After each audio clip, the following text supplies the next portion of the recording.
Hey, listeners. Nope.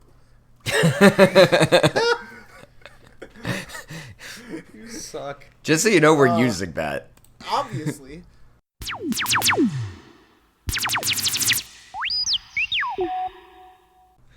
Hey, listeners, run off with a stranger and come join me in the poopin', because today we're talking about Season 4, Episode 2. What the fuck was this episode called? The Old Man and the Seat, which we grossly miscalculated what this was about. Okay, so in our defense, IMDb showed a picture of Rick in his chair while Morty rock climbs. I assumed IMDb had some sort of insider knowledge that we didn't. I was wrong. And also, to be fair, I've never read Old Man and the Sea, so for all we know, that could be the plot. It's about a guy who's very covetous of his poop location. Yeah, I know that he goes to catch a fish, but maybe he was also going to poop. There's like some remote island that he sails for 2 months. Every fucking time he needs to take a dump. Yeah. Joseph, the fish is a metaphor for pooping. Don't you want to join us in the pooping? God, I think that's my favorite line of the episode. Just because it's God saying it. Yeah. My God. Yes, Tony. Like, he sounds so stupid for someone who's God. Because he's the god of poop. Also, we haven't introduced ourselves yet. Oh, yeah. I'm Joe. I'm Toby. And I'm Brandon. So, general thoughts on the episode. Something occurred to me right after I watched it for the first time. I really like this episode because it broke from traditional Rick and Morty structure where there's like some cool sci-fi storyline and there's a bunch of funny shit happening on the way. This was an absolutely hilariously stupid storyline with like actually emotionally resonant plot over the top of it, which is super impressive to me. It's kind of like a reverse South Park, because South Park will do an episode where everything is fucking stupid except for the plot lines. Like, that's where the actual intelligence of the humor lies. And this was the polar opposite of that. The plotline was literally Rick taking a shit, winning a robot war to find the location of the man who took a shit in his toilet. It was Rick performing his favorite post-Citadel destruction pastime, going to go take a shit. That joke is genuinely funnier in retrospect. First off, I like that they had an A, B, and C story, and none of them really got in the way of each other. They were all good. Like, I guess the weakest, I would say, is Summer and Beth's, but that's only because there's not much in the way of, like, sci-fi stuff. So that's just a personal preference of mine. I don't know. The B and C stories felt very, like, equal in my eyes. We don't really get to a deeper point of their relationships, but it's also not about that. It's seeing the same conflicts like that we've already seen. Like, Morty thinks his dad is incompetent. They don't get to any deeper level there. They don't have any realizations, and that's kind of the amazing joke of that, of, Dad, when we started this day, I thought you were incompetent. There's no end to that sentence. No, there is not.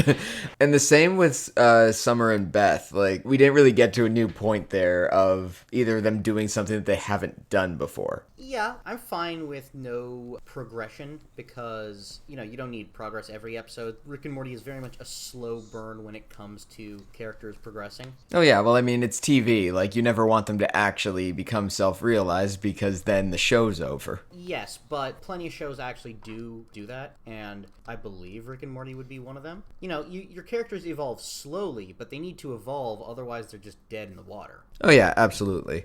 Observation about this episode, which I kind of realized the level of darkness of the end of that. This is probably the season that has been the cruelest to Rick of any of the seasons. We've seen him die in an extremely grisly way, and we end this episode on one of the most, like, depressing moments we've ever seen for Rick. This season is not pulling its punches with him. Like, usually he can just overcome stuff. I didn't realize how fucking depressing that moment was until I watched it and then suddenly got the urge to watch the end of the Unity episode from Season 2. I'm like, oh my god.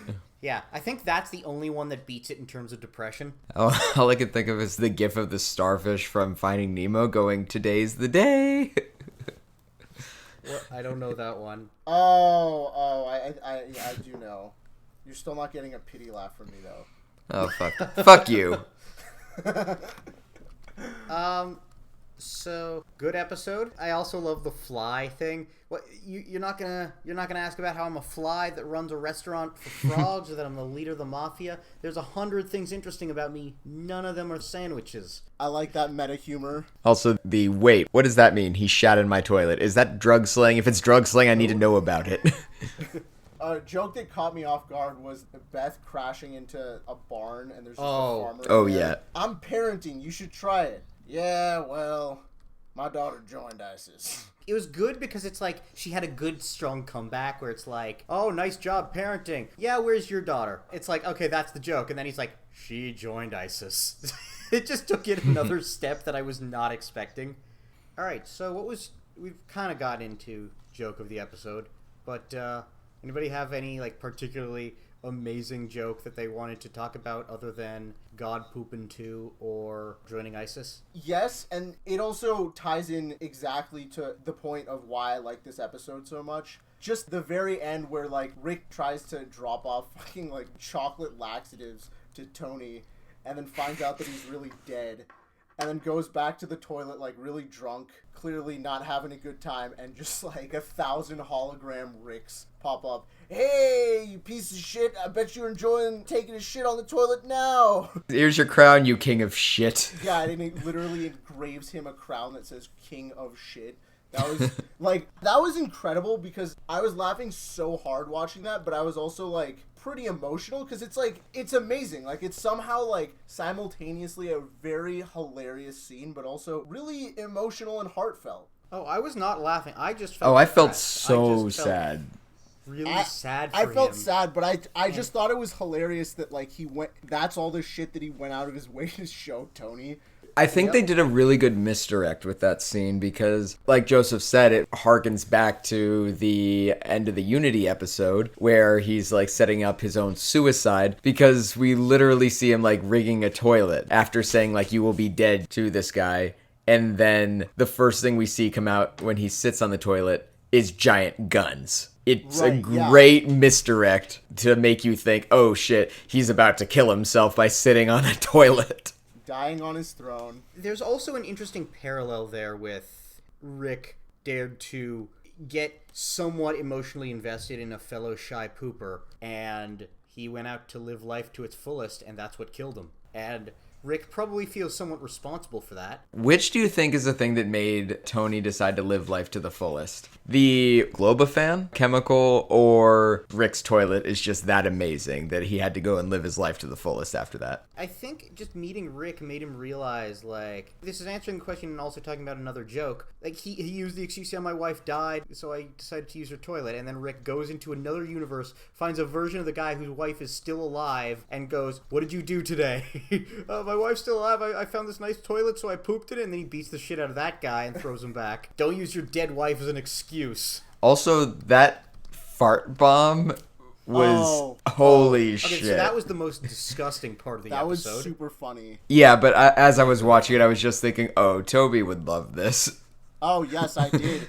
Aren't you going to kill me? Don't tell me what to do! It's an anus bomb. Why is there an anus bomb? There's an anus bomb and then a fucking, like, poop middle finger pops out of it at the end. You know, last episode we saw a bunch of fucking wasps burst out of a dude's head.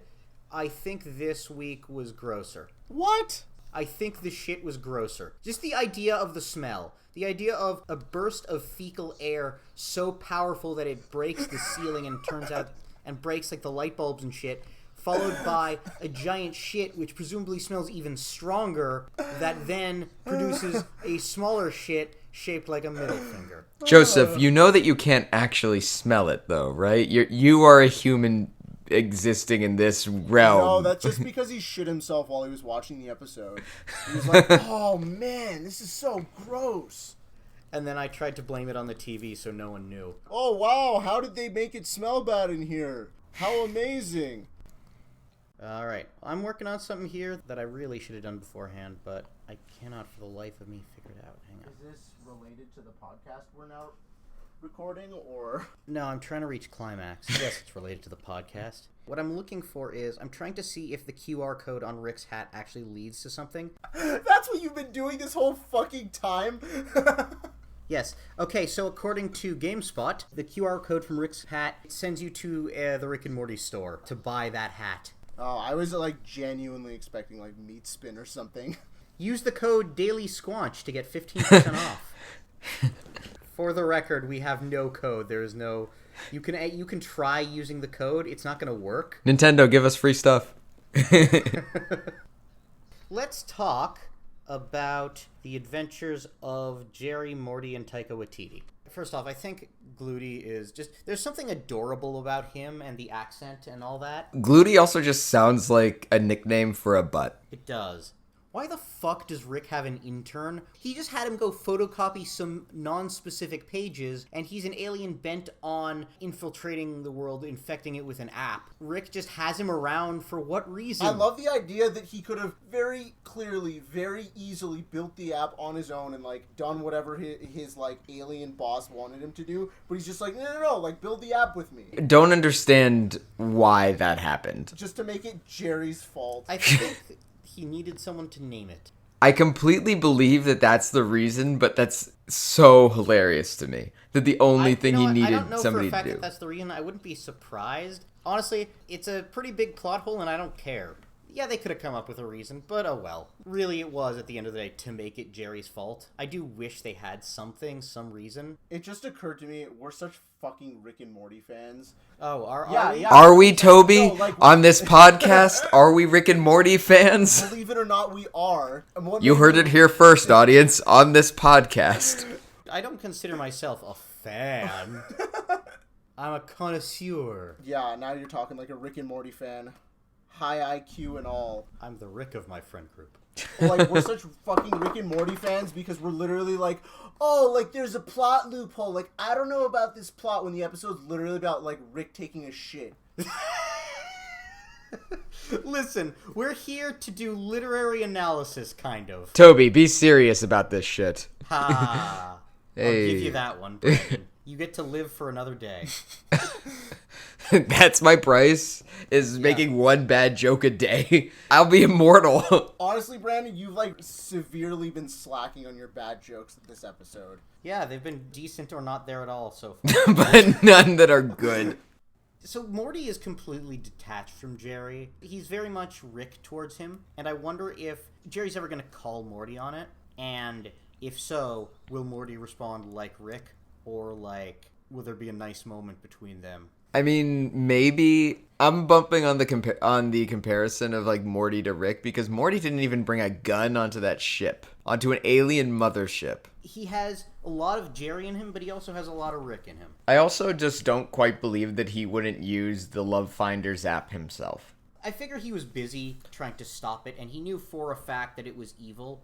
But so think about the last episode. Morty steals a death crystal against the advice of Rick, is totally fine using it, and like killing people on this thing's advice, even though Rick said it's a bad idea. Now in this episode, Rick has said that something's a bad idea, and Morty is completely against it because Rick says there's danger to it. It's very different directions. Well, to be fair, when Rick, number one, it's very possible he's learned his lesson. Number two, he doesn't know what sort of app Glooty wants to develop. He just keeps saying no because it says don't on his forehead. And by the time he finds out it's Love Finders, the jig is already up. They're already on the alien mothership at that point when Emperor Palpatine explains that they're... I'm not entirely sure what their plan was. I guess make everyone fall in love so they don't notice they're stealing all the water? I think that was the plan. It was kind of abrupt and also wasn't important. Beth and Summer's story was fairly standard. I did really like the people bursting into the church bit, where it's like someone drives in on a motorcycle, then someone bursts in with a forklift, and then someone rides in on a horse. And then somebody lands on a air balloon. A hot air balloon. And then Summer tries getting in. She's like, oh, duh, why would I leave in this? That bit was very funny. I thought it was pretty funny that, like, Summer kept getting soulmates, and then they do something that, like, mildly annoying, and she'd be like, ah, fuck this. The first guy she matched with, he was, like, snoring, and then she got a new match, and she was like, bye. And then she got on the woman who picked her up after hot air ballooning into the church. They got on a plane together, and the woman took off her shoes and like started picking like the lint between her toes, and someone was just like, "Fuck that." To be shit." fair, I would also break up with someone for that.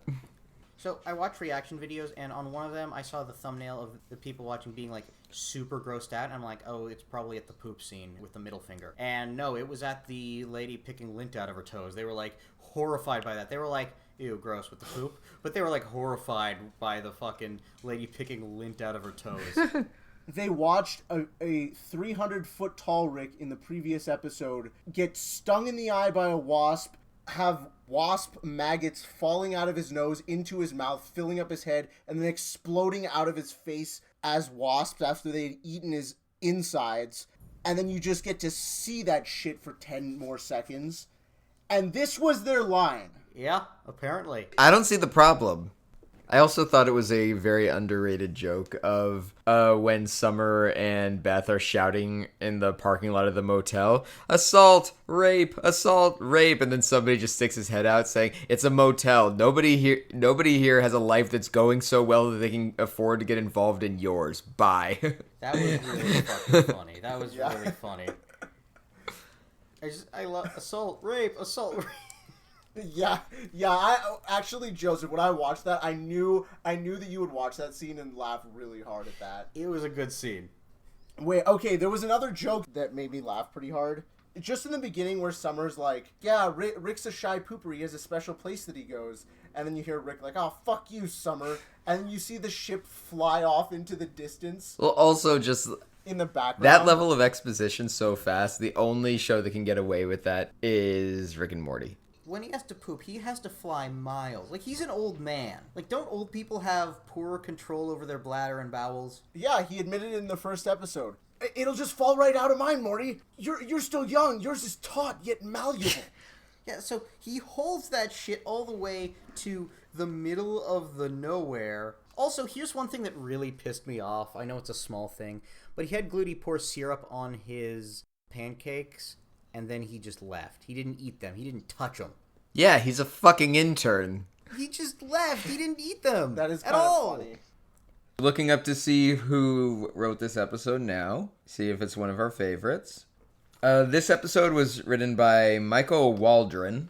I'm not sure. This may have been his first episode. Yeah, this was his very first episode.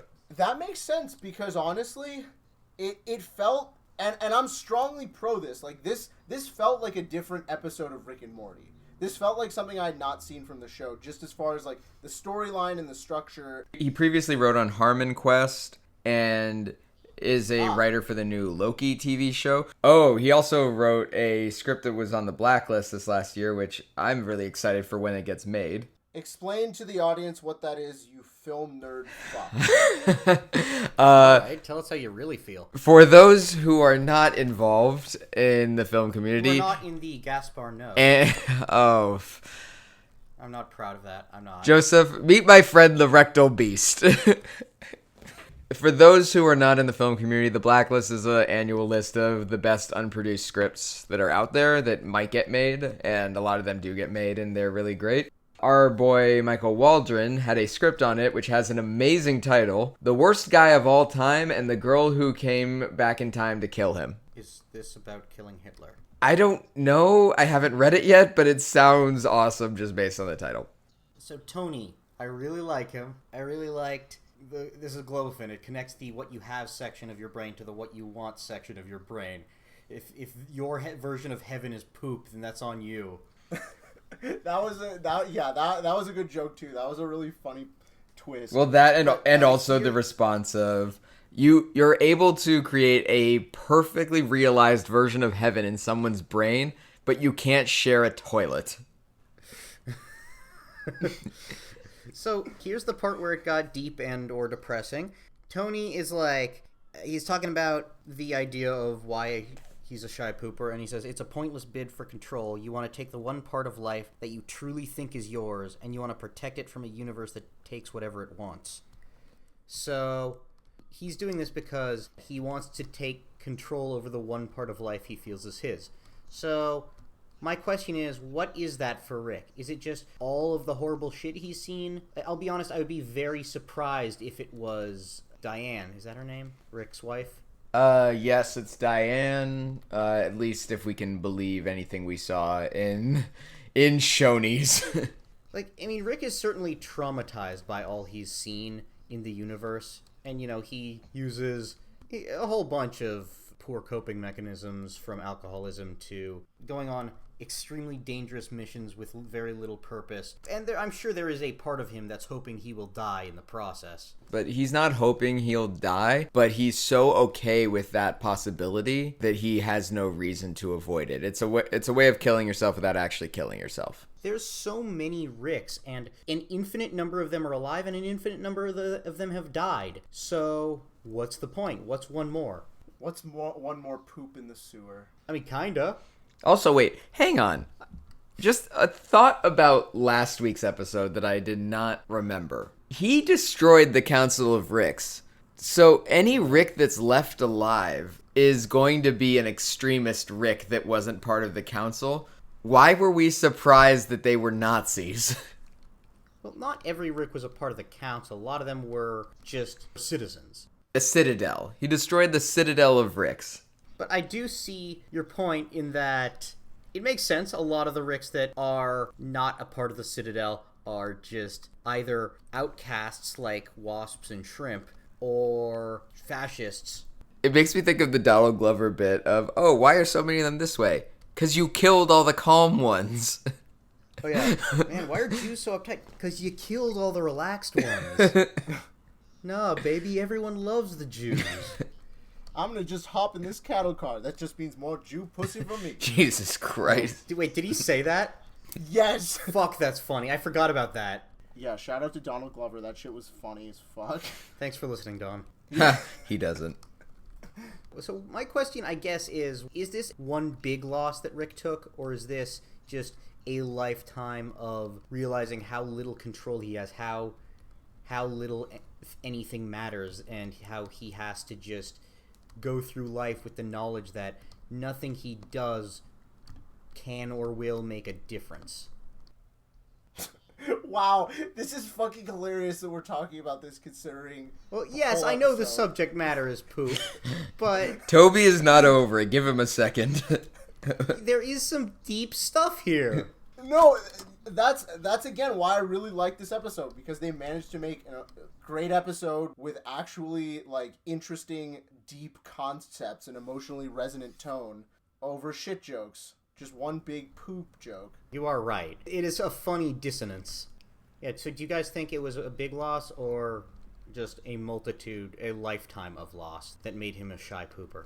I think it was a domino effect. It honestly could have been just that, like, normal people, like, everyone's a shy pooper when they're young, or, like, I feel like most people are. But then, like, you have to shit in, like, a public restroom for the 100th time, and you're over it. But it's Rick, so he could fucking build himself, like, the toilet of all toilets that's 1,000 miles or 1,000 light years from anyone alive. True, but I also know that there are people who will just not shit outside of their own home. If you're able to keep that going for that long in your life, I salute you, sir and ma'am, but that's not the way I'd like to live. At that point, it sounds like it's genuinely restricting your ability to, like, experience the world. Exactly. I mean, it's like when you gotta shit, I don't know how anybody avoids taking a shit. It's like when I have to shit, I just do it. Another Donald Glover bit.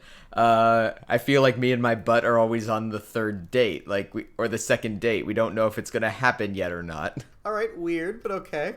I really, really wish I had, like, a cricket soundtrack at that moment, just to make it so much worse. Why? It was funny, and also it's not even Brandon's joke, so you're just being mean to Donald Glover, you racist.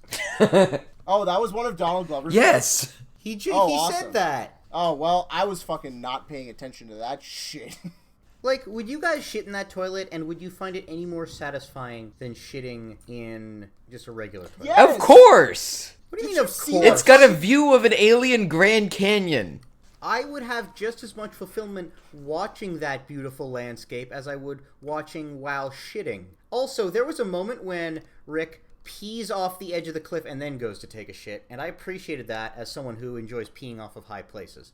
because, in spite of what I just said, it is really satisfying to watch pee fall from a tall place onto the ground. Joseph, how many times have you tested this out? And rural or urban? Where? I climbed to the top of the tree in my backyard, and I pissed off of it. Were your parents And I'm standing proud. below shouting, "Get down from there"? Yes, they called the fire department, and I pissed on them. It's like, what? You guys have hoses. Why can't I? So, can you explain that to me? Why would that be better poop? Because it's a poop with a view. Joseph, I'm not saying that, like, standing next to the toilet and just looking at the view wouldn't be just as good. But okay, compare taking a shit there to anywhere else you've ever taken a shit in your life. No, it'd be the nicest place I'd ever taken a shit, but that's like the nicest time you've ever been stabbed. What? Like, Do you come on. wait? Joseph, do you not enjoy poops? What the fuck? No, okay, fine. Let me rephrase. Joseph, you better defend yourself here, because if not, this podcast is canceled. Jesus. Do you not like taking a shit, Joseph? It's not a good... No, it's like when you have to poop and you release it, yeah, there's this good feeling. But you know what comes after? The shame and the annoyance of having to fucking wipe your ass, knowing that no matter how much you wipe, it'll never be clean. What shame? What are you talking about? Shame? Do we need to send you a copy of Everybody Poops? Nobody poops. Joseph. Joseph, answer it. In semi-seriousness, I'm being hyperbolic with the shame. Joseph, be honest with me. Do you feel so much shame after you poop that it is the equivalent to you of having been stabbed? Listeners, in defense of Joseph, he clogs maybe every 5th toilet he takes a shit in. It's a problem. It's a problem. So the shame of this does make sense. Here's the thing. Having considered that. I had a time when I was with a bunch of my friends at a convention, and we were all Sit on my lap, young child. Let me tell you a tale of the days of yore. So we were all staying in this tiny place, and I shit and clogged the toilet, and they were like, "Why didn't you flush in between?" And I'm like, "That was one poop. There was no in between in which to flush." And so they were mad at me, and I feel really bad because somebody also had to take a shit really badly, and like I was in there for a while, like for 20 minutes pooping, and then 10 minutes thinking, "Is there a way I can get out of this?"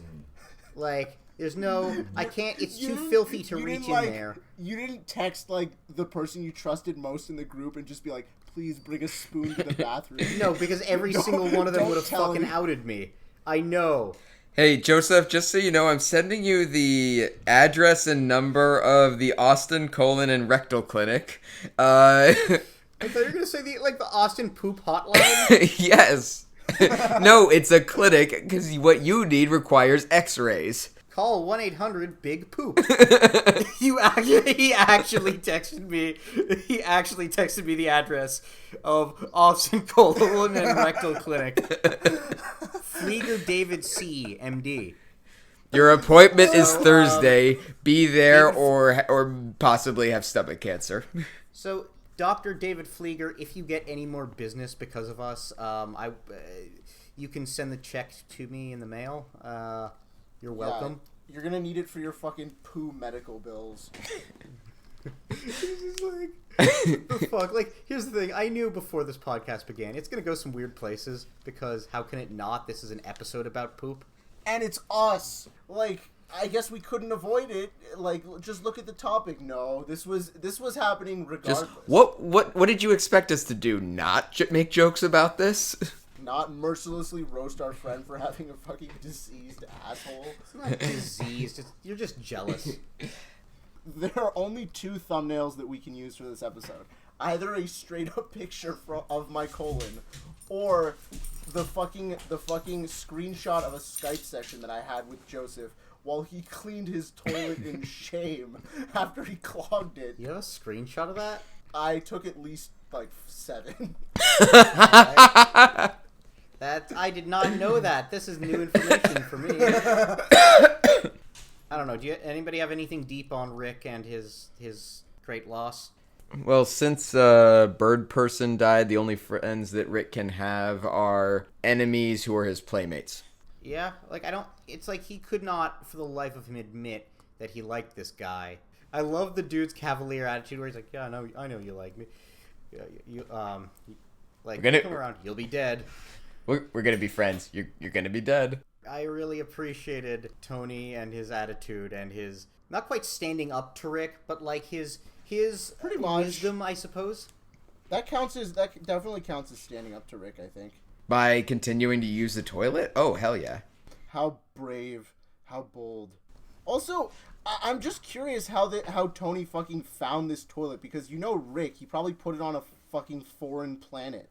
Yeah, how did this guy who is an office drone in an isolated place, That's a good point.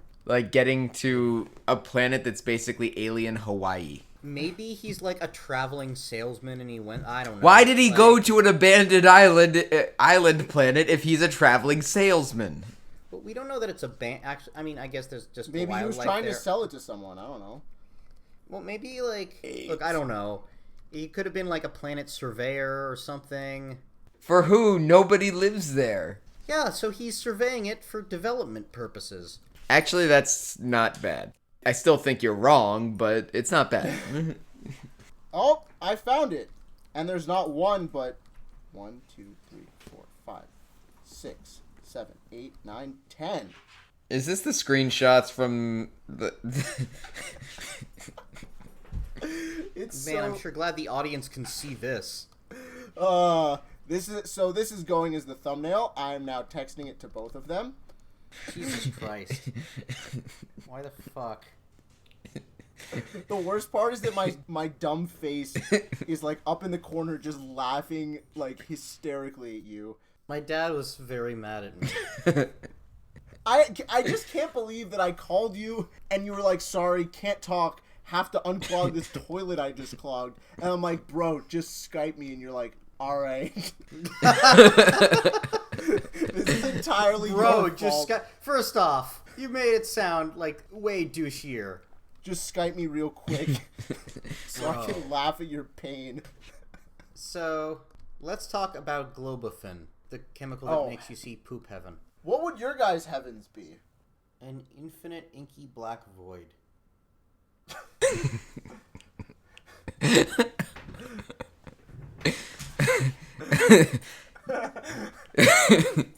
I mean, did you expect me to say anything else? So in all seriousness, I think my version of heaven... I mean, I imagine your version of heaven would be 1,000 dogs cuddle you. She got a tiny head, okay? Ghost is sitting right here and says that she knows too. Honestly, I can't think of what heaven would be. Which may speak poorly of my mental health, but... Dogs, probably. It would definitely involve dogs. It would...